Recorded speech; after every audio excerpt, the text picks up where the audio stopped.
એટેચીફોબિયા આ એક નવો વર્ડ છે મિત્રો.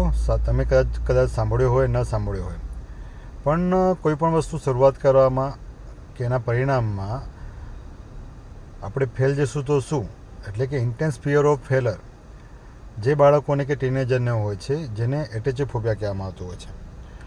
ખાસ કરીને આપણે જે કહેતા હોઈએ છીએ કે જનરલી બાળકો કે ટીનેજર કોઈ પણ કામ કરતા હોય છે, શરૂઆત કરતા હોય છે, જેમ કે કોઈ જગ્યાએ કોમ્પિટિશન છે, કોઈ જગ્યાએ ભણવાનું છે, કંઈક નવું શીખવાનું હોય છે, અથવા કોઈ નવું ક્લાસીસ છે, જેમ કે ગરબા ક્લાસીસ છે, મ્યુઝિક ક્લાસીસ છે, કોઈ કોમ્પિટિશન છે જેમાં પાર્ટિસિપેટ થવા માટે આપણે તૈયારી કરતા હોય છે.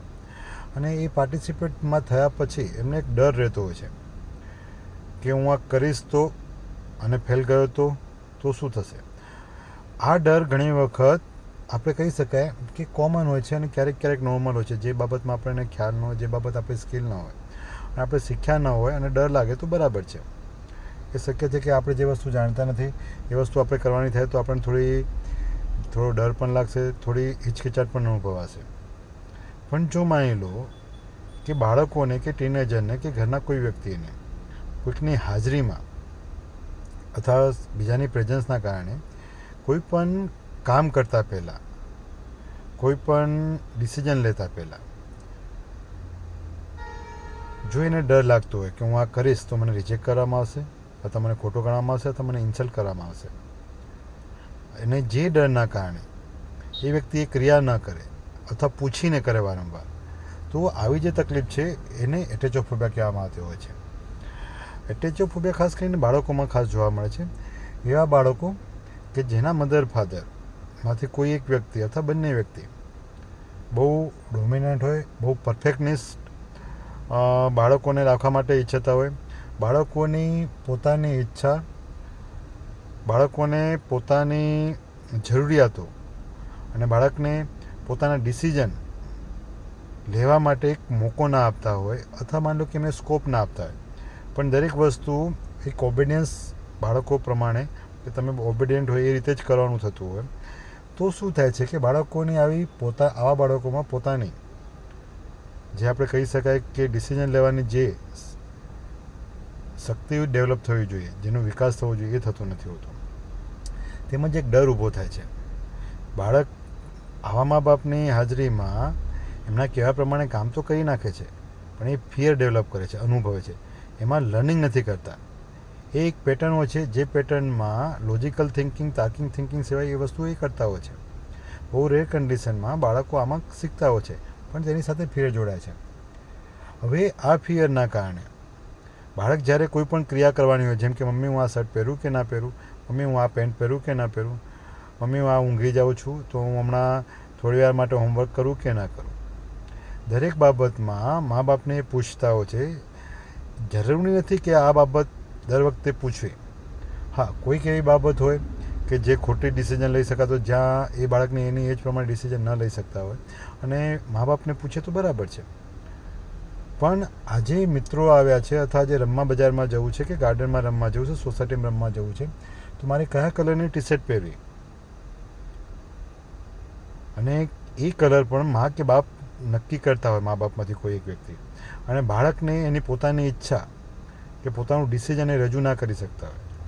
અને ક્યારેક એ વ્યક્તિ પોતાના ધારેલા કપડાં કે પોતાની પસંદગીની કોઈ વસ્તુ કરે, જેમ કે એમને રેડ કલરની ટી શર્ટ પહેરી, અને જ્યારે મધર એવું કહે કે આ રેડ કલરની ટી શર્ટ કેમ પહેરી છે, તું બીજી પહેર, અથવા ફાધર એવું કહે કે તું આ રીતે કેમ જાય છે, તું આ રીતે જા, તો શક્ય છે કે એના લોજિકલ રીઝન વગરના આપણે જ્યારે કોઈ બાબતમાં એમને રોકટોક કરીએ અથવા એ લોકોને કંટ્રોલ કરતા હોઈએ, ત્યારે બાળકોનું જે સેલ્ફ ડિસિઝનની જે વૃત્તિ હોય છે એ નથી રહેતી. તેમજ એ ડિસિઝન પોતે યોગ્ય રીતે લઈ રહ્યા છે કે નહીં, એમની હંમેશા એમના પર સેલ્ફ ડાઉટ રહેતો હોય છે. અને ક્યારેક આવા ડિસિઝન એ લઈ લે, નાના મોટા કામ એ પોતે કરી લેતા હોય છે.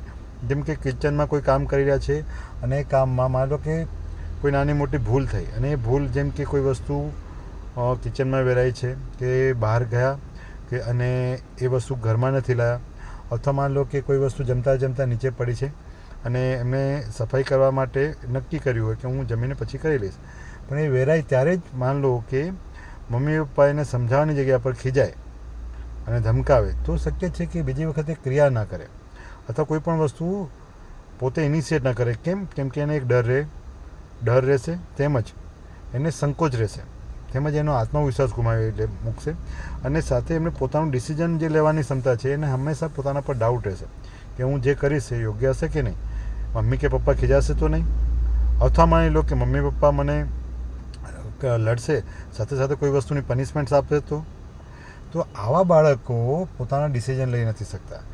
હવે આની અસર એકચ્યુઅલી લાંબા ગાળે દરેક પ્રક્રિયા, દરેક ડિસિઝન, દરેક ઘટનાઓમાં એ વસ્તુ રિપીટ થાય છે. જેમ કે આવા જ બાળકો જ્યારે સ્કૂલમાં જાય ત્યારે એમના પોતાના પર સેલ્ફ ડાઉટ હોવાના કારણે એ ઘણી વખત પ્રેઝન્ટ નથી કરી શકતા. જેમ કે ટીચરે પોતાને સ્ટુડન્ટોને બધાને પૂછ્યું કે ભાઈ આ પ્લસ છે અથવા આ માઇનસ છે, તો આનો જવાબ શું આવશે આ ક્વેશ્ચનનો.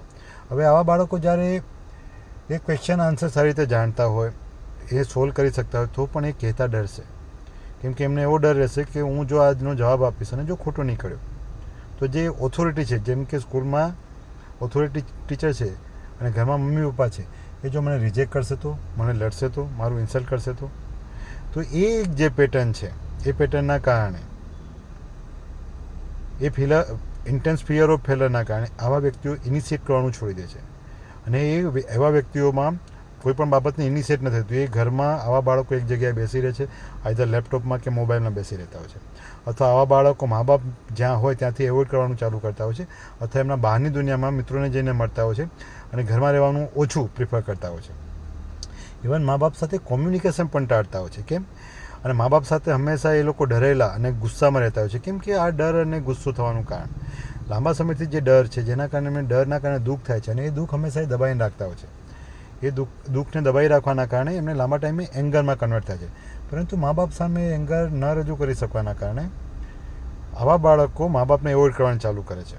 ખાસ કરીને ટીનેજમાં 12 વર્ષ પછી આપણે જોઈએ તો આ બાબતની શરૂઆત થતી હોય છે. કેમ કે નાના બાળકો હજુ પણ મા બાપને લોજિકલ રીઝન વગર એમના બાબતને કમાન્ડથી ફોલો કરતા હોય છે, ડરતા હોય છે તો પણ જ્યારે ટીનેજમાં બાળકનું લોજિકલ થિંકિંગ, રિઝનિંગ થિંકિંગ ચાલુ થતું હોય છે, ત્યારે આવા વર્તનવાળા મા બાપનું બાળક અવલોકન કરતું હોય છે, એનું લોજિકલ થિંકિંગ, તાર્કિક એનું એક કેલ્ક્યુલેશન કરતું હોય છે કે મમ્મી કે પપ્પાનું આ જે ડિસિઝન છે અને આ રીતે જે વર્તન છે એ યોગ્ય નથી, પણ હું એમને કંઈ કહી નથી શકતો. તો આવા બાળકો મા બાપને ઇન્ટરનલી એ ડર અને એના કારણે સપ્રેશનના કારણે હેટ કરતા પણ થઈ જતા હોય છે. પછી મા બાપ એવું પૂછતા હોય છે કે બાળક મોટું થયું બહાર ભણવા મૂક્યું અથવા બીજા દોસ્તોના સંગમાં આવ્યું એટલે બગડી ગયું છે, પણ એવું નથી હોતું. બહારની દુનિયામાં ગયા પછી બાળકમાં જે વિકાસ થાય છે, એકચ્યુઅલી એના મનમાં જે દબાયેલી વસ્તુ છે એ જ બહાર આવે છે. જેમ કે આપણે કહીએ છીએ કે પૈસા માણસને ક્યારેય ખરાબ નથી બનાવતા. પૈસો માણસના સ્વભાવમાં જે વસ્તુ છે એ જ બહાર લાવે છે. પૈસો અને તાકાત માણસનો જે ઇન્ટરનલ સ્વભાવ છે, જે સ્વભાવમાં સપ્રેસ થયેલું છે, અથવા જે ઇન્ટરનલ કોર વસ્તુ છે, એના ઇમોશન, એની પર્સનાલિટી છે એ જ બહાર લાવે છે. એવી રીતે બાળકોને પણ બહારની દુનિયામાં એક્સપોઝર મળ્યા પછી એમનામાં જે દબાયેલી વસ્તુ છે એ જ મા બાપ માટે બહાર આવતી હોય છે. ખાસ કરીને ટીનેજ પછી એ તમે ઘરમાં રહેશો તો પણ એ તો બહાર આવવાની છે, એવું નથી. લોકો એવું માને છે કે મા બાપ એવું માનતા હોય છે કે બહાર ગયા પછી એ બગડી ગયા, બાળકો બગડી ગયા, પણ એવું નથી. ટીનેજર કે કોઈ પણ બાળકો જન્મજાત ક્યારેય પણ ખરાબ હોતા નથી. એ વાતાવરણમાં જે દેખે છે એ શીખે છે, જે અનુભવે છે એનું રિએક્શન કરે છે. પણ મોટાભાગના મા બાપને આ બાબત જે ઇમોશનલી સાથે જોડાયેલી છે એ સમજવામાં તકલીફ પડતી હોય છે. કેમ કે એમના પોતાના પણ અનુભવ મુજબ,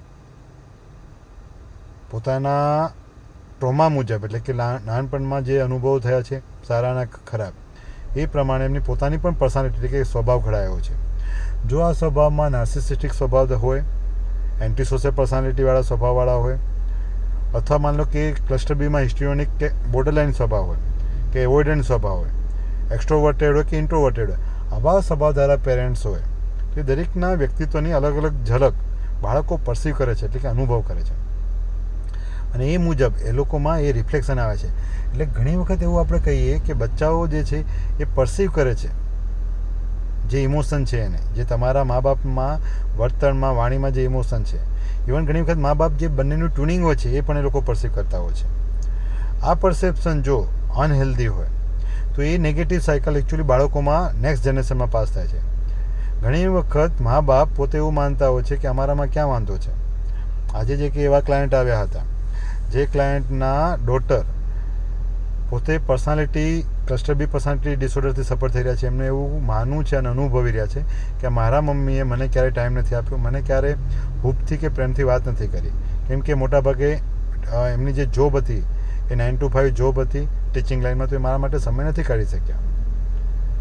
તો મને હંમેશા ઇનસિક્યુરિટી રહી છે અને મને કોઈ પણ વ્યક્તિ સાથે એટેચમેન્ટ નથી થતું, અને હું કંઈ પણ કરું તો મને હંમેશા ડર રહે છે અને મારા પર વિશ્વાસ નથી રહેતો. હવે આવી વસ્તુ જ્યારે એમને એમના મધરની હાજરીમાં કીધું તો એમના મધર એમના પર બહુ ગુસ્સે થઈ ગયા કે અમે તને આ કરાવ્યું છે, ભણાવ્યું છે, ગણાવ્યું છે, તો તું આવું કેમ બોલે છે? એમ અમે તારામાં કોઈ ખોટ નથી રાખી, તને પૈસા આપ્યા છે, તે જે કીધું છે એ વસ્તુઓ લાવી આપી છે. તો મિત્રો, મા બાપની આ જે થિંકિંગ છે કે પૈસા આપવાથી, સારી સ્કૂલમાં મૂકવાથી, સારા કપડાં લઈ આપવાથી, સારી શૂઝ લઈ આપવાથી કે બેગ લઈ આપવાથી કે એમને હોટલોમાં જમાડવાથી બાળકોનો વિકાસ થાય છે, એવું નથી.